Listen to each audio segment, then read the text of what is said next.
রাজ্য বাজেটে কিন্তু বলে দেওয়া হয়েছিল লক্ষ্মীর ভাণ্ডারের ভাতার অঙ্ক বাড়তে চলেছে। পয়লা এপ্রিল থেকে বর্ধিত যে অঙ্ক বা বর্ধিত যে টাকা তা দেওয়ারও কথা ছিল, কিন্তু সোমবার দিন ব্যাংক বন্ধ থাকায় প্রথম দিন কিন্তু সেই টাকা দেওয়া যায়নি। মঙ্গলবার থেকে লক্ষ্মীর ভাণ্ডারের যে বর্ধিত অঙ্ক, যে টাকা বাড়ানো হয়েছে রাজ্য সরকারের তরফে, সেই লক্ষ্মীর ভাণ্ডারের সেই প্রকল্পের যে নতুন যারা উপভোক্তা তাদের কাছে কিন্তু টাকা পৌঁছানোর প্রক্রিয়া ইতিমধ্যেই শুরু করে দেওয়া হয়েছে। এবারে আপনার হয়তো মনে হতে পারে, না আমার অ্যাকাউন্টে তো এখনো টাকা ঢোকেনি, আমার নাম রয়েছে। অবশ্যই এই এই বিষয় নিয়েই আপনার কাছে আপনাদের সঙ্গে আজকের এই আলোচনা, এবং এই লক্ষ্মীর ভাণ্ডার স্কিমকে কতটা, এই লক্ষ্মীর ভাণ্ডারের ফলে কতটা তৃণমূল মাইলেজ পাবে, এই সমস্ত কিছু নিয়ে আজকের আমাদের এই আলোচনা। প্রথমেই বলে রাখা উচিত যে এই লক্ষ্মীর ভাণ্ডার স্কিম রাজ্যের যতগুলি সরকারি প্রকল্প রয়েছে তার মধ্যে অন্যতম জনপ্রিয় প্রকল্প, এবং বহু বছর ধরে এর একটা সুফল কিন্তু বরাবরই তৃণমূল সরকার পেয়ে আসছে।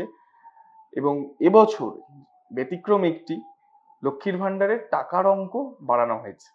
রাজ্য বাজেটেই সেই কথা ঘোষণা করা হয়েছিল এবং বলেই দেওয়া হয়েছিল যে পয়লা এপ্রিল থেকেই সেই টাকা পাওয়া যাবে। দুয়ারে সরকার শিবির হোক বা অন্যান্য ব্লক অফিসে গিয়ে, পুরসভায় গিয়ে নাম তোলার ক্ষেত্রে কিন্তু কোনো সমস্যা হওয়ার কথা নয়, তারা আপনারা নাম তুলতেই পারবেন। এটা এরকম নয় যে এই স্কিমে একবার আপনার নাম উঠে গেল বলে পরবর্তীকালে আর কেউ নাম তুলতে পারবেন না। এই স্কিমে বরাবর নাম তোলা যায়। আপনারা সংশ্লিষ্ট এলাকার পঞ্চায়েত অফিস বা বিডিও অফিসে এখনো গিয়ে খোঁজ নিয়ে আসতে পারেন যে এরপর লক্ষ্মীর ভান্ডার স্কিমে যদি আমি নাম তুলতে চাই, সেটা কখন থেকে বা কবে থেকে সম্ভব। রাজ্যের অর্থ প্রতিমন্ত্রী চন্দ্রিমা ভট্টাচার্য কিন্তু বলছেন যে আমরা টাকা ছেড়ে দিয়েছি ইতিমধ্যেই, এবং সেই টাকা উপভোক্তাদের কাছে পৌঁছানো শুরু হয়ে গিয়েছে, এবং যত দ্রুত সম্ভব সেই টাকা পৌঁছে দেওয়া হবে। লক্ষ্মীর ভান্ডারে যারা টাকা পাননি তারা কবে আবার পাবেন? এর সঙ্গে যে প্রশ্নটা কিন্তু চলে আসে, লক্ষ্মীর ভান্ডার এই লোকসভা ভোটকে কতটা তৃণমূলকে মাইলেজ দেবে বা কতটা সুফল তৃণমূল কুড়োতে পারবে। লক্ষ্মীর ভান্ডারের মতন স্কিম যেখানে মহিলা মন খুব সহজে জয় করা যায়, সেক্ষেত্রে কিন্তু তৃণমূল এই প্রকল্পের মাধ্যমে ব্যাপকভাবে সারা মানে সমর্থন পেতে চলেছে। বিশেষত মহিলা ভোটারদের একটা বড় অংশ কিন্তু তৃণমূলের দিকে এই এই এই লক্ষ্মীর ভান্ডারের মতন স্কিমের কারণে অনেকটাই তাদের দিকে, অন্তত তাদের মন কিন্তু অলরেডি তৃণমূলের দিকে ঘুরে রয়েছে। কেন যদি বলা হয় যে কেন এরকম, তো এটা একটা বড় বিষয় যে ৫০০ টাকা করেও যদি একজন মানুষ বা একজন গ্রামের মহিলা বা শহরতলিরও যদি একজন মহিলা ৫০০ টাকা করে পান, সেই টাকার এখন যা বর্তমানে অগ্নিমূল্যের বাজার, তার হয়তো গোটা সংসার চালাতে যে হেল্পটা তার হাসবেন্ড করছে, তার স্বামী করছেন, তার ছেলে করছেন, আরো ৫০০ টাকা করে বা ১০০০ টাকা করে যদি সেটা পায়, তাহলে সেক্ষেত্রে দাঁড়িয়ে কিন্তু সে আরেকটু ভালোভাবে সংসারটা চালিয়ে নিতে পারছেন। এরকম বহু উদাহরণ রয়েছে, বহু জায়গায় রয়েছে যে এই ৫০০ টাকা, যেটা বার্ষিক হিসেব ধরলে ৬,০০০ টাকা, এবং যদি ১,০০০ টাকার হিসেব ধরা যায় তাহলে ১২,০০০ টাকা।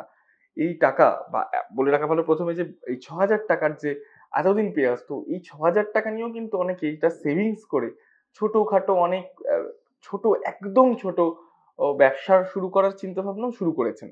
এরকম বহু উদাহরণ, বহু কিছু কিন্তু ইতিমধ্যেই সামনে আসছে। লক্ষ্মীর ভান্ডারের টাকাটা কিন্তু বহু মানুষের বহু রকম ভাবে কাজে লাগছে। ফলে এই নিয়ে সন্দেহ নেই যে এই এই এই আ এই লক্ষ্মীর ভান্ডার কিভাবে ২০২৪ লোকসভা ইলেকশনকে তৃণমূলকে সুফল দেবে, এ নিয়ে কোনো সন্দেহ নেই। চন্দ্রিমা ভট্টাচার্য রাজ্যের মন্ত্রী তথা আমাদের তৃণমূল নেত্রী চন্দ্রিমা ভট্টাচার্য কি বলছেন এই নিয়ে আমরা একটু শুনে নেব। অনন্য প্রকল্প লক্ষ্মীর ভান্ডার বিশ্বের কাছে মহিলাদের সম্মানের জায়গাটাকে এত বেশি অনন্য করে দিয়েছে যে মহিলারা আজকে আনন্দিত, উৎসাহিত। যেখানে কেন্দ্রের সরকার বঞ্চনার শিকার করছে মানুষকে, বাংলার মানুষকে রাজনীতির শিকার করে তাদের প্রাপ্য অধিকার থেকে বঞ্চিত করছে, ঠিক সেই সময় দাঁড়িয়ে মাননীয় মুখ্যমন্ত্রী এই ধরনের প্রকল্পের মাধ্যমে মেয়েদের হাতকে শক্তিশালী করছেন, মহিলাদের সহযোগিতা করছেন। আমাদের গতকাল থেকে প্রচুর মোবাইল ফোনে কল এসেছে। আমার সতীর্থ হয়তো সে কথা আপনাদের বলবেন, কারণ তারা ধন্যবাদ জানাচ্ছেন, আনন্দে উৎসাহিত হচ্ছেন এবং সাথে সাথে আমাদের মাধ্যমে মাননীয় মুখ্যমন্ত্রীর কাছে বার্তা পৌঁছে দেবার কথা বলছেন যে তারা যে কতটা উপকৃত সেই ধন্যবাদ জ্ঞাপনের মধ্য দিয়ে সেই উপকারের কথা তারা মুখ্যমন্ত্রীর কাছে পৌঁছে দেবার কথা আমাদের বলছেন। তারা শুধুমাত্র নিজেদের কি করবেন ভাবেন, আর ধনীদের কিভাবে তাদের আরো বেশি ধনী করবেন সেই রাস্তা তৈরি করেন। আমরা আজকে লক্ষ্মীর ভান্ডার যে অনন্য প্রকল্প, সেই অনন্য প্রকল্পে এত মহিলা, 2,12,00,000 মহিলা তারা এই সহযোগিতা পাচ্ছেন।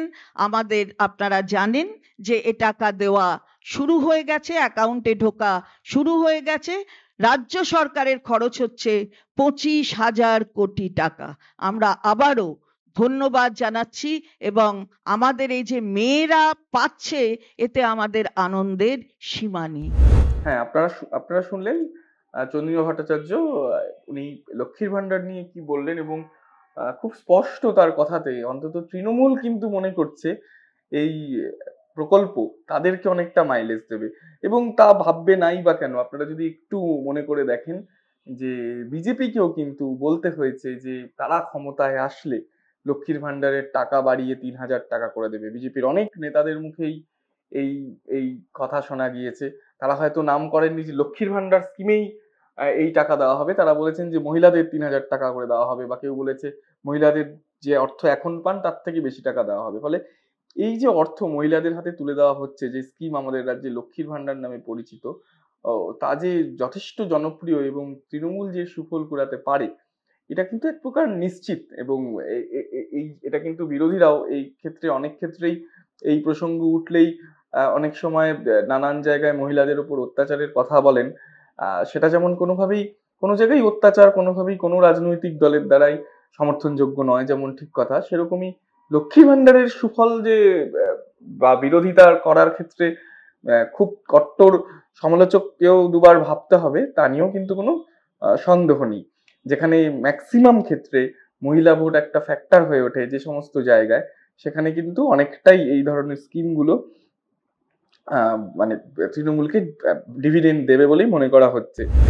নবান্ন সূত্রে যেটা জানা যাচ্ছে যে এই লক্ষ্মীর ভান্ডার এই মুহূর্তে দাঁড়িয়ে 2,12,00,000 মহিলার ব্যাংক অ্যাকাউন্টে লক্ষ্মীর ভান্ডারের বর্ধিত অর্থ পাঠানোর জন্য প্রসেস করা হয়েছে। এই প্রকল্পে শুধু এপ্রিল মাসে যদি আমি দেখি, মানে এপ্রিল মাসে খরচ হতে চলেছে প্রায় বা হচ্ছে 25,000 কোটি টাকা। একটা সময় এই টাকা যদি আমি 1 মাস আগেও দেখি তাহলে মোটামুটি 12,000 কোটি টাকার মতন এই খরচ ছিল। 25,000 টাকা যে খরচ হতে চলেছে, 25,000 কোটি টাকা, সেটা কিন্তু চন্দ্রিমা ভট্টাচার্য নিজেও তৃণমূল ভবনের সাংবাদিক সম্মেলনে তিনি নিজেও জানিয়েছেন। কিন্তু এটা স্পষ্ট এই স্কিম, এই প্রকল্প কিন্তু তৃণমূলকে অনেকটাই সুফল দিতে চলেছে। আরেকটা বিষয় যেটা অনেকেই আমাদের কাছে মেসেজ করে বা ফোনে বিভিন্ন জায়গায় তৃণমূল নেতাদেরকেও ফোন করে আপনারা জানতে চাইছেন যে লক্ষ্মীর ভান্ডার, সংবাদ মাধ্যম বলছে, তৃণমূল নেতারা বলছেন যে লক্ষ্মীর ভান্ডারের প্রসেস হয়ে গিয়েছে, তাহলে পেতে পাচ্ছি না কেন এখনো? এখানে কিন্তু অর্থ দপ্তরের এক কর্তা বলছেন যে লক্ষ্মীর ভান্ডারের টাকা ধাপে ধাপে বিভিন্ন ধাপে পাঠানো হয়। আহ, গত মাসেও যদি দেখা যায় 5-6 তারিখ নাগাদ লক্ষ্মীর ভান্ডারের টাকা কিন্তু যারা উপভোক্তা তাদের ক্ষেত্রে পেয়েছিলেন। ফলে আহ, একটা নির্দিষ্ট সময় অবধি অপেক্ষা করার পরেও যদি আপনারা টাকা না পান, সেক্ষেত্রে অবশ্যই প্রশাসনিক কর্তা হোক, পঞ্চায়েত অফিস হোক, সেখানে গিয়ে যোগাযোগ করুন। এবং লক্ষ্মীর ভান্ডারের টাকা যে পাননি সেই বিষয়ে আপনাদের কোনো যদি অভিযোগ থাকে সেটা জানিয়ে আসুন। এবং চন্দ্রিমা ভট্টাচার্য পরিষ্কার বলছেন যে লক্ষ্মীর ভান্ডারের টাকা কিন্তু সময়ের মধ্যেই, মানে ব্যাংক অ্যাকাউন্টে যত দ্রুত সম্ভব তত দ্রুতভাবে সেগুলো পাঠানো হবে। ফলে আমাদের আজকের এই আলোচনায় এটা অন্তত পরিষ্কার যে লক্ষ্মীর ভান্ডার তৃণমূলকে বেশ কিছুটা কিন্তু সুফল দিতে চলেছে। এবং কোথায় কোথায় কোন এলাকায় এর সুফল তৃণমূল কুড়োতে পারে সেদিকে কিন্তু অবশ্যই আমাদের নজর থাকবে। এরকম আরো ভিডিও দেখতে অবশ্যই চোখ রাখুন টাইমস এক্সপি বাংলায়। এরকম নানান প্রতিবেদন পড়তে আপনাদের চোখ রাখতে হবে এই সময় ডিজিটালে। আমরা বিভিন্ন সোশ্যাল মিডিয়া হ্যান্ডেলেও রয়েছি, ফেসবুক, টুইটার, ইনস্টাগ্রাম, সেখানেও ফলো করুন আমাদের। ভিডিও দেখার জন্য আমাদের ইউটিউব চ্যানেল অবশ্যই সাবস্ক্রাইব করবেন। নমস্কার।